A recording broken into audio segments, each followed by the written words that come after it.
Welcome to Chicago, où le soleil se lève sur le lac où la coupe vient pour la première fois se courir sur un parcours prévu tout petit il y a 6 mois, encore plus petit vendredi, et finalement coincé entre les boundaries avec une ligne d'arrivée encore déplacée plus à gauche le dimanche, rendant la dernière remontée plus tactique.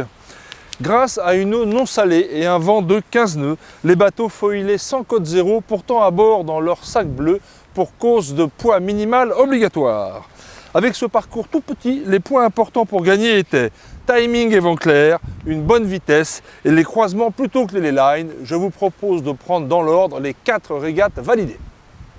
La régate numéro 1 est celle du vendredi, jour d'entraînement, car rien ne s'est couru dans un samedi sans vent. Pas grand chose à en retenir, si ce n'est 2 dessalages, dont celui de TNZ spectaculaire après avoir dépassé Oracle à fond, et celui d'Oracle au portant qui évite limite Artemis qui remontait prioritaire ou près. Malgré un redressage record, Oracle finira dernier de cette manche gagnée par les Japonais, les Français terminant eux 3e. La régate numéro 2 est la première du dimanche où dès le départ, sans personne au-dessus de la ligne, les Anglais s'échappent alors que les Kiwis se ratent dans le timing.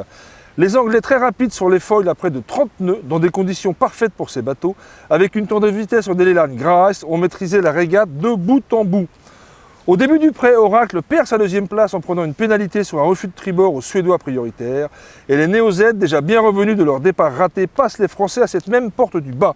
Les Anglais passent la ligne en tête devant les Suédois solides, les Japonais chippent le podium à Oracle en passant par la droite vers une ligne d'arrivée plus loin que d'habitude. Au classement général provisoire, Japonais, Suédois et Anglais se partagent le podium. À la 3e manche, les Kiwis, loffés par Artemis, prennent une pénalité et ratent encore un départ avec, incroyable, personne au-dessus de la ligne. Les Français, parfaitement lancés au milieu à plus de 25 nœuds, mais pas assez rapides sur les foils, passent 3 à la bouée, derrière Artemis en tête et Oracle revenu par la droite.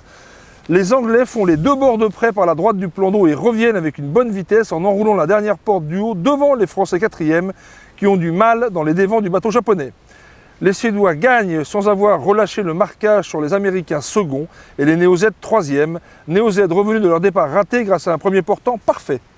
Il suffit à Artemis en tête au général de 7 points de faire 4 à la dernière manche pour gagner l'épreuve. Super départ lancé sur la 4e manche, une nouvelle fois sans personne au-dessus de la ligne, avec les Japonais un peu mieux à gauche et des Français qui se ratent en 2e rideau. Parcours très petit, c'est au tour de Barre, Oracle et les Kiwis de se faire piéger par les boundaries très proches. Les 3 prennent une pénalité, celle d'Oracle mettant plus longtemps à s'éteindre pendant que les Japonais s'échappent dans du vent clair pour gagner loin devant leur 2e manche en 2 jours.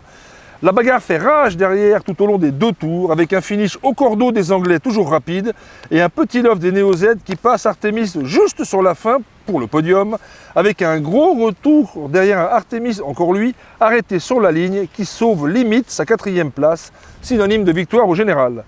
Bravo messieurs, cela vaut bien une bouteille de champagne. Conclusion de ce week-end à Chicago. Malgré un samedi sans vent et un parcours tout petit au départ primordiaux, nous avons eu dimanche la plus belle journée de régate depuis le début des AC45 à foil. Au général sur l'année, les Kiwis restent devant, les Anglais passent second devant Oracle et les Français toujours derniers repèrent du terrain. Souvenons-nous que le premier récupère 2 points pour les éliminatoires de la Coupe dans 11 mois aux Bermudes et vivement la prochaine en juillet à Portsmouth.